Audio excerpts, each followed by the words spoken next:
texto diz para nós que o bem é incansável. E a gente muitas vezes se depara com situações de nossas vidas onde a gente, primeiro, acha que é do bem, porque a gente não faz o mal, e a gente já falou isso algumas vezes aqui.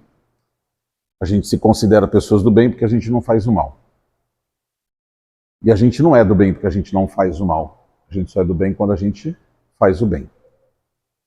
Então, muitas vezes a gente se sente cansado, a gente se sente exaurido, porque a gente, às vezes, olha ao lado e percebe pessoas que vivem ao nosso redor, que não têm posturas ou condutas tão preciosas, que não têm um comportamento tão ético, tão moral, e são pessoas que se dão bem. São pessoas que tiram a grande sorte da vida, né? E a gente olha para aquelas pessoas e fala assim, gente, mas a pessoa não tem um comportamento correto. Eu sei de uma série de coisas que a pessoa faz e a pessoa está se dando bem, né? Está se dando bem na vida, está tirando a sorte grande aqui. E às vezes você se sente desmotivado a permanecer no bem, porque você acredita que o mal compensa. Talvez se a gente olhar com um olho míope para o mundo, se a gente olhar com um olho míope para o nosso país, para a nossa sociedade, a gente vai realmente pensar que o mal compensa, porque, afinal de contas, muitos são os que têm um comportamento não muito ético e que se dão bem por aqui. Mas isso, de um ponto de vista, de uma leitura, de uma visão extremamente limitada, como eu disse, um olhar míope, porque nós estaremos vendo o nosso mundo que não é esse, com um olhar daqui. Mas nós não somos daqui. Nós viemos de um outro lugar e voltaremos para esse outro lugar. E nesse lugar, o que é mais valioso para nós é o nosso comportamento moral, a nossa ética, a nossa forma de fazer as coisas certas, ou seja, a tentativa de ser alguém do bem. De novo, ser alguém do bem é alguém que faz o bem. Mas o texto vem dizer para nós que muitas vezes, dentro dessa nossa luta, que nós consideramos, né, uma grande luta, de tentar ser alguém do bem, de tentar fazer o bem, a gente também se desespera ao ver que você está trilhando um caminho, que você está tentando fazer as coisas certas, que você tem feito boas escolhas, você está prestando atenção nisso na sua vida, mas que, infelizmente, você tem encontrado dificuldades pela frente. Concorda que, do ponto de vista de uma única existência, se a gente acreditasse que a vida é única, e eu estou fazendo todas as coisas certas, eu tenho um comportamento correto, e aí eu faço tudo certo, tenho um comportamento bom, e ainda assim encontro dificuldades, isso seria injusto, né? Num primeiro olhar, isso seria injusto. Contudo, a nossa doutrina ela vem apresentar para nós que a nossa vida aqui é uma vida de semeadura. Nós estamos o tempo todo plantando aquilo que nós colheremos no futuro. E nós estamos o tempo todo colhendo aquilo que nós plantamos no nosso passado. Essa relação não é jamais uma relação de troca, de barganha com a espiritualidade. Não é uma barganha com Deus. Não se trata de fazer o bem, de começar a frequentar uma casa espírita, de começar a trabalhar numa casa espírita, de ser um cara dedicado a atender as pessoas e achar que tudo vai dar certo na minha vida. Nesse momento em que eu estou vocacionado no bem, nesse momento em que eu estou prestando atenção, mais atento à semente que eu estou plantando, eu estou preparando um futuro melhor para mim. Mas essa minha nova atitude, essa atitude renovada, ela não apaga o meu passado. Ela não tem o poder de apagar o meu passado. e eis que o meu passado vai me alcançar, assim como o de vocês também vai alcançar vocês. Eu não posso fugir dele.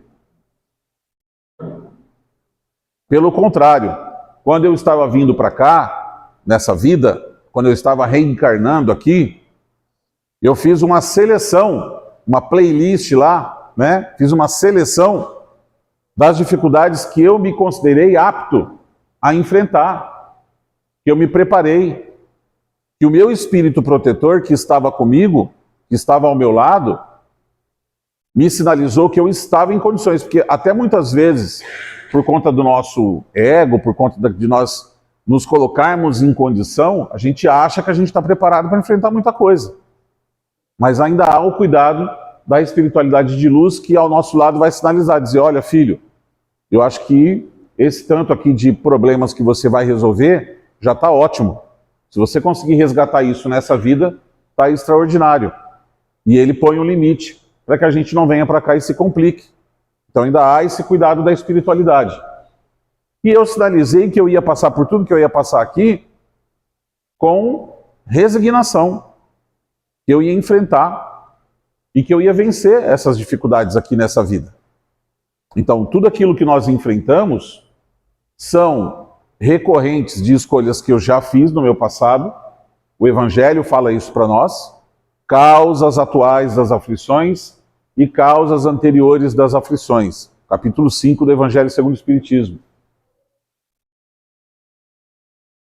Forçado pela justiça divina, ao olhar por essa vida e não encontrar motivos para aquilo que eu estou vivendo, eu tenho que entender que eu estou vivendo é justo. E se é justo e a causa não está nessa vida, a causa necessariamente precisa estar numa vida anterior, ou em alguma vida anterior. Então, quando eu começo a descobrir o bem, quando eu começo a me dedicar no bem, começo a me encontrar com o Cristo, começo a promover transformações em mim, isso não impede que as dificuldades se apresentem. E se assim acontecer, se as dificuldades se apresentarem, eu preciso ter resignação de olhar para aquilo, entender que aquilo tem um objetivo na minha vida, passar por aquilo com resignação, ou seja, tem uma explicação de resignação que diz assim, o que é resignação? É aceitação. Não, não é. Ninguém aceita andar com o espinho enfiado no pé. Você não vai andar a vida inteira com o espinho enfiado no pé, porque o espinho está ali, está machucando. Mas tem uma explicação que diz assim, resignação é você estar passando por um problema tão difícil, mas você entende que aquilo é tão necessário para você, que se você pudesse voltar atrás e mudar, você não mudaria. Porque o teu aprendizado através daquele problema vai ser mais importante do que parar aquela dor daquele momento. Isso é resignação. É eu entender que o que eu estou vivendo é extremamente necessário para o meu aprendizado enquanto espírito. Então, eu vou passar por isso com resignação, porque me preparei para passar por isso. Porque eu estou apto a passar por isso.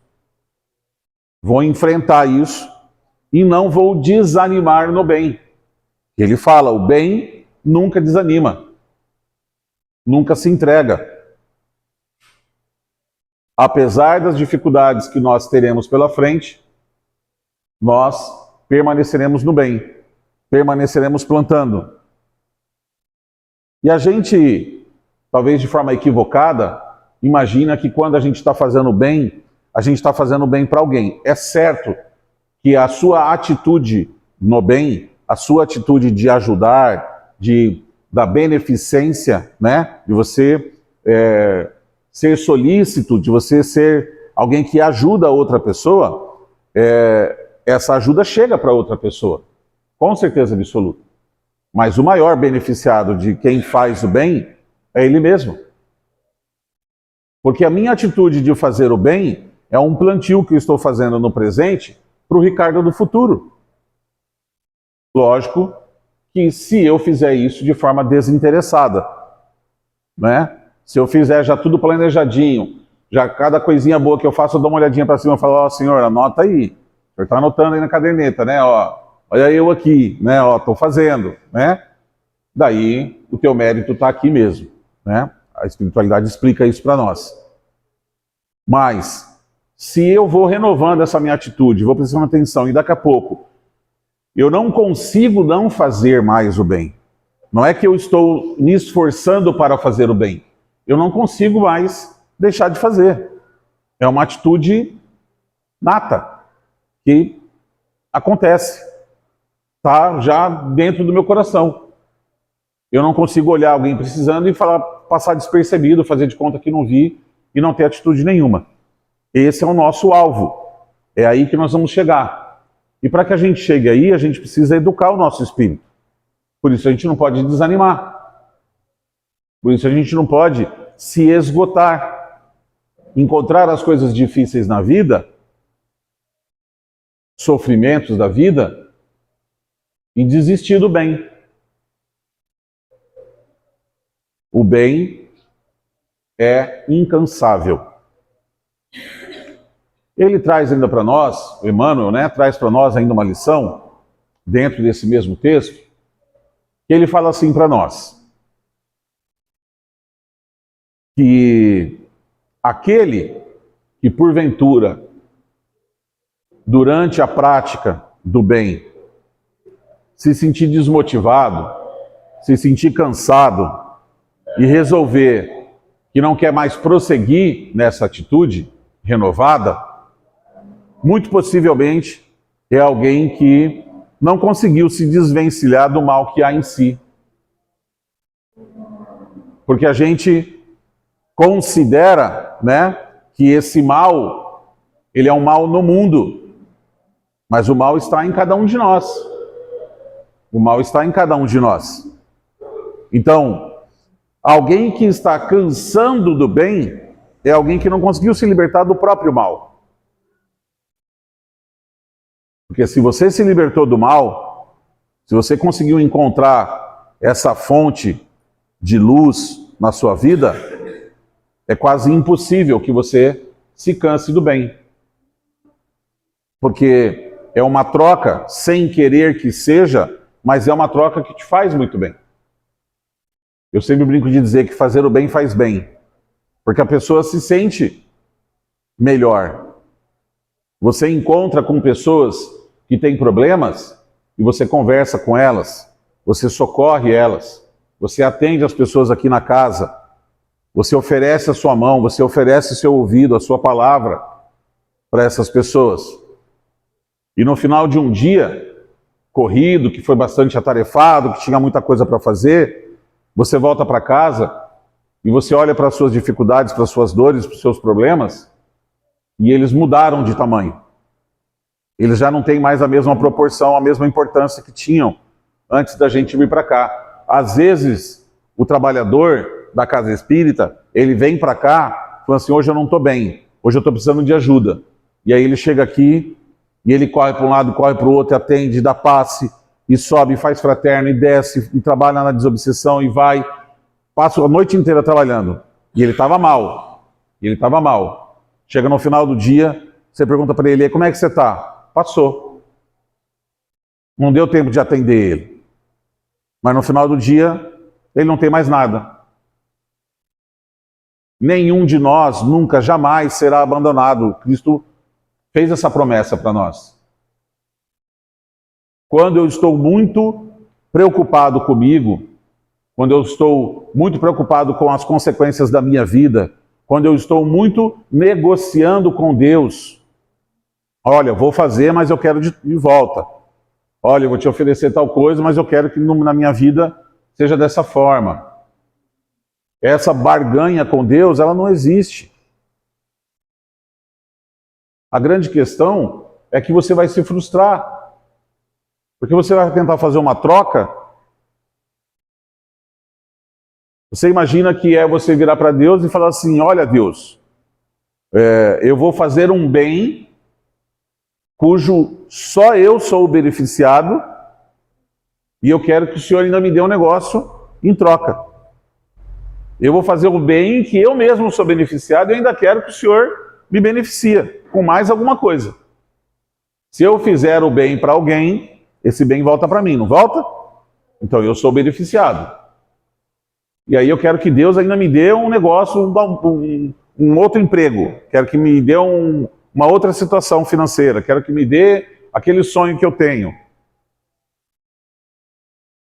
O fato é que a gente precisa prestar mais atenção na nossa atitude no bem. Porque muitos de nós nos consideramos do bem, sem que a gente seja do bem.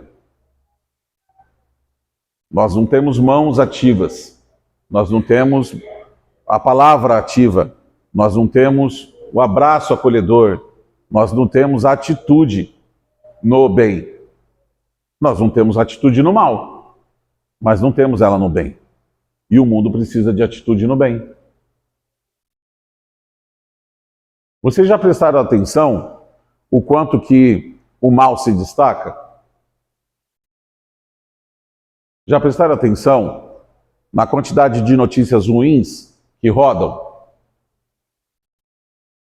Hoje em dia ainda roda um pouco mais de brincadeira, por conta dos grupos de WhatsApp, daqueles Reels, daqueles Stories, daquelas coisas, tudo que tem aí nas redes sociais. Daí tem um monte de bobagem lá que você fica dando risada, né? Ainda tem alguma coisa para distrair, mas a grande maioria dos noticiários é de notícia ruim. A gente só esparrama, a gente só espalha, a gente só reverbera as coisas ruins que acontecem. Você chega na sua empresa e você fala assim: nossa, você viu lá que aconteceu tal coisa, e essa coisa possivelmente não é uma coisa boa? Dificilmente a gente chega para uma pessoa no trabalho, ou chega uma pessoa em casa, ou chega para uma atitude de contar uma coisa legal que você viu.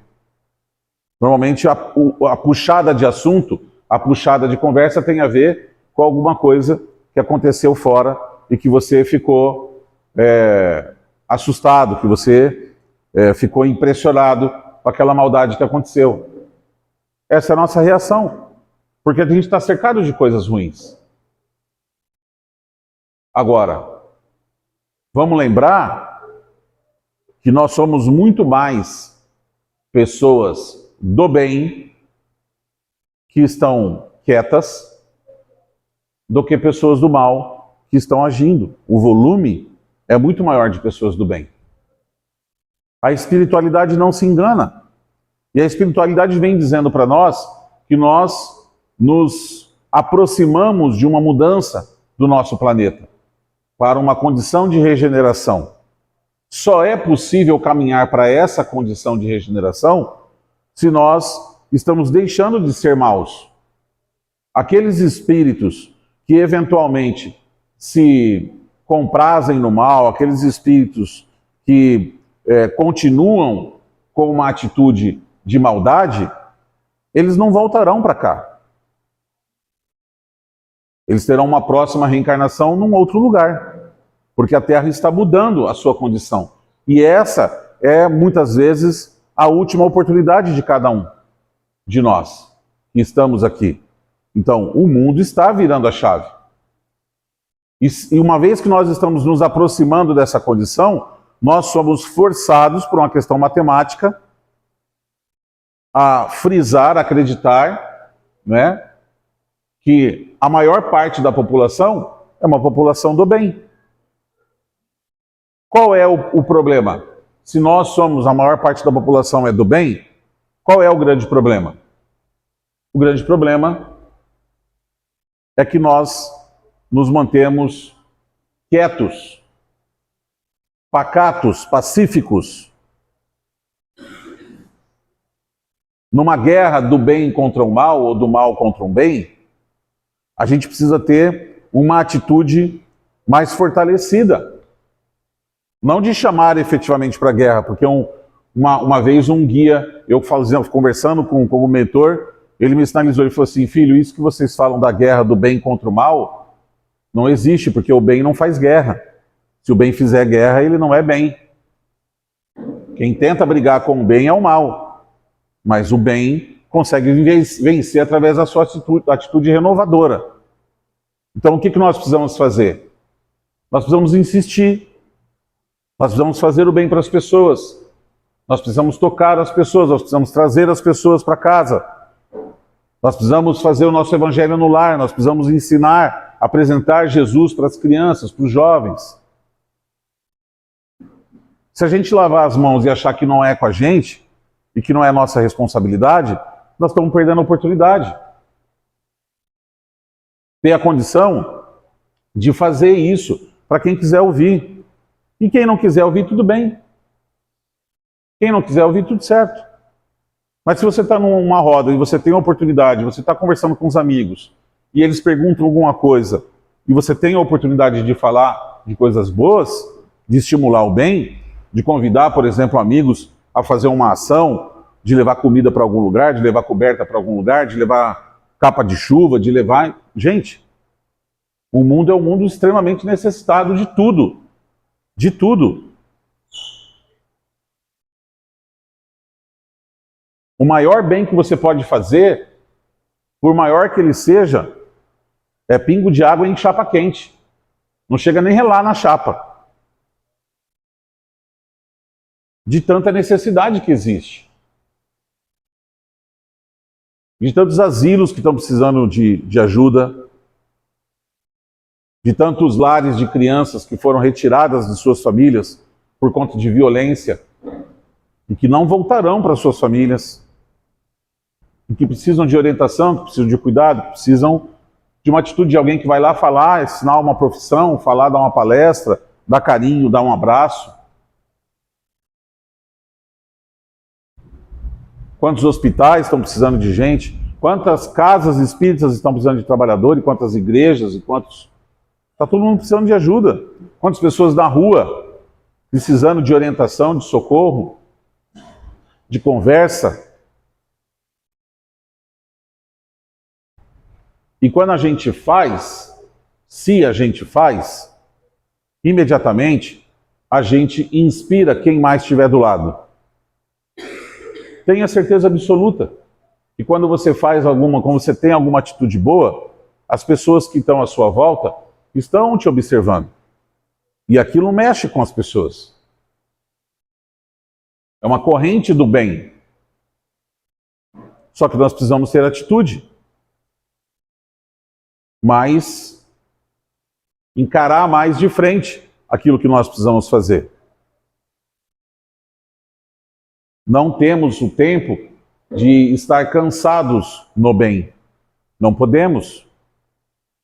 Não tem esse espaço para estar cansado no bem. Reforçando as palavras de Emmanuel. Se eu cansei no bem, é porque o bem ainda não estava aqui dentro. E eu preciso me livrar desse mal. Tem um texto no nossa oração, né, do Pai Nosso, que é: livra-nos do mal. No final ele fala, né? Livra-nos do mal. Livra-nos de que mal? Na palavra, no Evangelho segundo o Espiritismo, tem uma tradução, tem uma explicação da espiritualidade, explicando o que Jesus quis dizer em cada trecho da oração do Pai Nosso.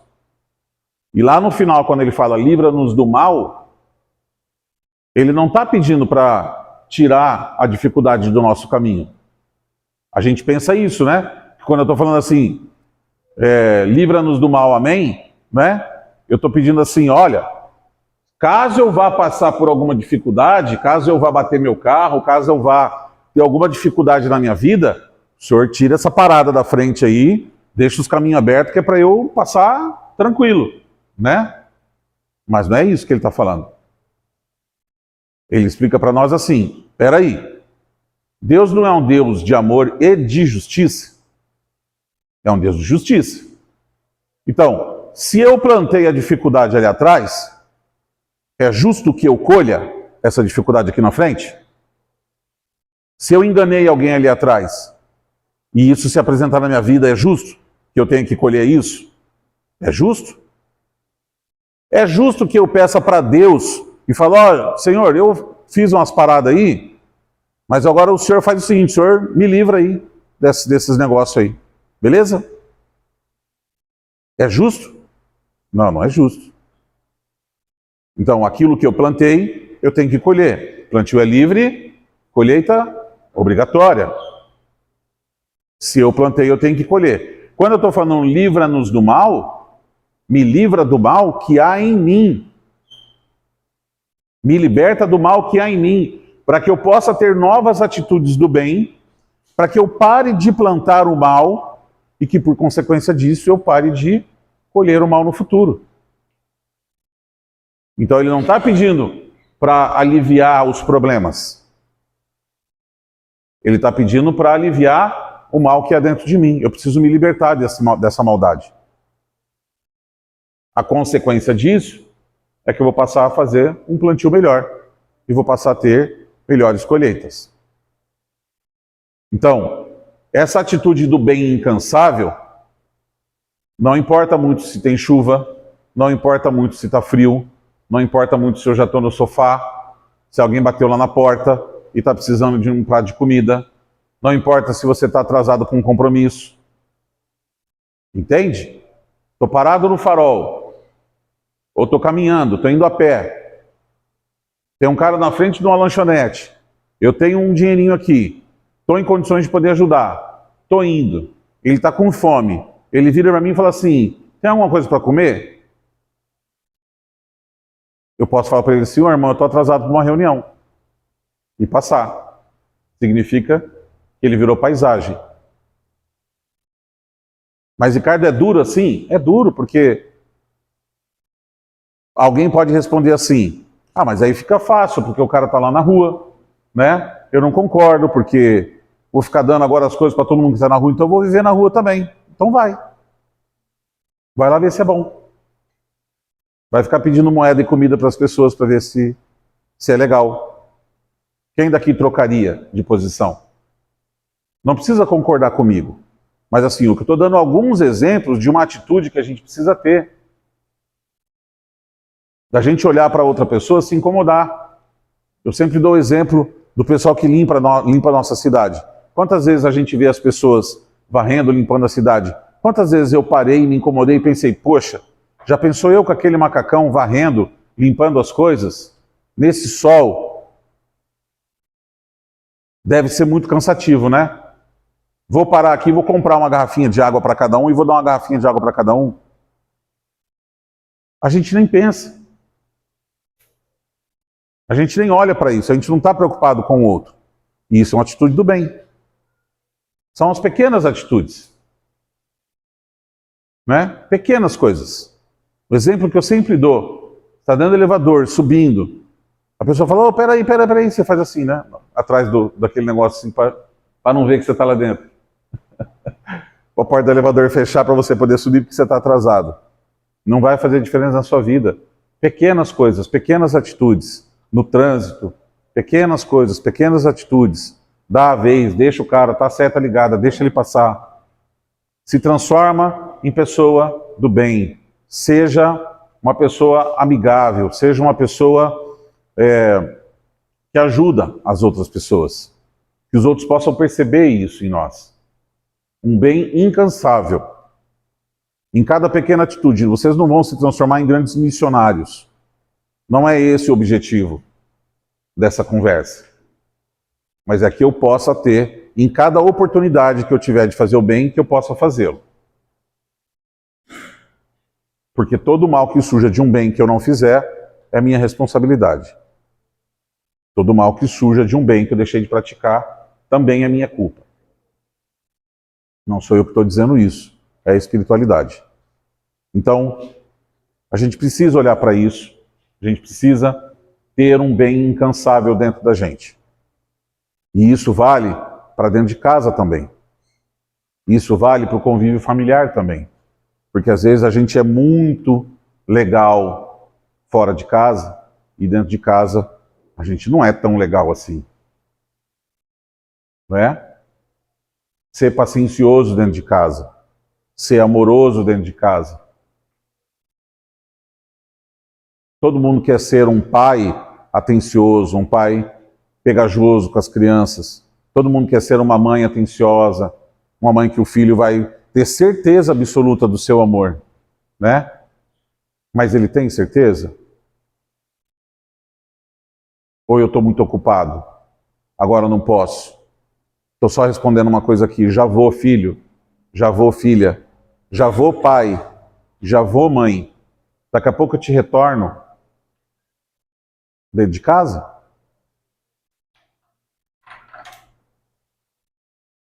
A mãe está precisando muito de uma ajuda para fazer uma coisa.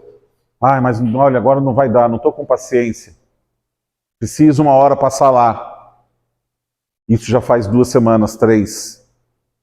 Quando você vai lá, ela já resolveu.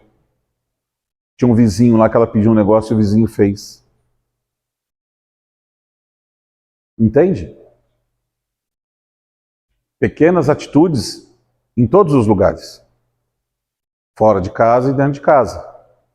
No trabalho, na faculdade, na escola, onde for. Todos os lugares. Porque alguém que é do bem, é do bem. Não dá para ser do bem dentro da casa espírita e fora da casa espírita não ser do bem. Daí eu não sou do bem. Se eu sou alguém do bem, eu sou alguém do bem o tempo todo. Mas o tempo todo, Ricardo, é disso que a lição está falando. Um bem incansável. Um bem incansável é um bem o tempo todo. Um bem que não se cansa. Que não tem limite. Que não tem limite. O Evangelho fala isso para nós. O Livro dos Espíritos fala isso para nós. Qual o limite do bem, né? Limite das nossas forças. Até onde a gente conseguir fazer. Esse é o limite. Então, diante dessa chamada, né? Às vezes a gente se coloca numa posição de não saber muito o que fazer, por onde começar. E a gente pode ter uma atitude, por exemplo, de orar por aqueles que precisam. A gente pode ter uma atitude de prestar mais atenção amanhã, na hora que chegar no trabalho, olhar para as pessoas, ver se tem alguém diferente, perguntar, você está bem? Sabe quanto custa essa pergunta? Alguns podem pensar nada, outros podem pensar uma vida. Essa pergunta. Você está bem? Não custa nada a gente perguntar. Mas pode salvar uma vida. Se você perguntar para alguém que não está bem, né? E a pessoa desabar e começar a conversar com você e contar o que está acontecendo com ela, e você conseguir ajudar ela, conseguir ouvir, e conseguir pôr ânimo na vida dela, você pode salvar uma vida. E você só perguntou se estava tudo bem.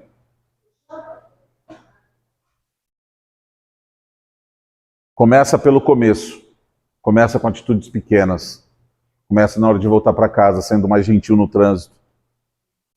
Na hora que chegar em casa, vai ver os filhos, vai ver as crianças. Começa renovando as suas atitudes. Uma atitude para o bem. Amém?